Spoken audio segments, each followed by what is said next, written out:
bila patut buat cataract operation. Ya.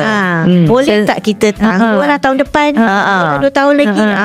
Kan kalau senang nak cakap, bila cataract tu dah ada dan dia mengganggu aktiviti harian, seperti bila nak driving, bila nak bawa kereta dah kurang nampak, nak tengok TV pun tak clear, macam tu ya. Setengah cataract dia awal-awal tu dia akan menyebabkan pesakit nampak jadi double, dua Objek malam jadi double ke doktor?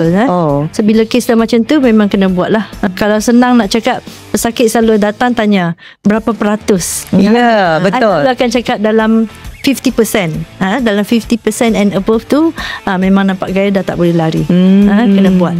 Mengapa nak buat awal? Okay, bila kita buat awal sebagai doktor, cataract tu dia tak keras lagi. So bila kita buat pun senang. Kita nak sedut, buang cataract lebih senang. Kalau tunggu, bila dah lama dah keras, bila kita nak buang pun susah. So takutlah kan, bila dah keras of course lebih susah.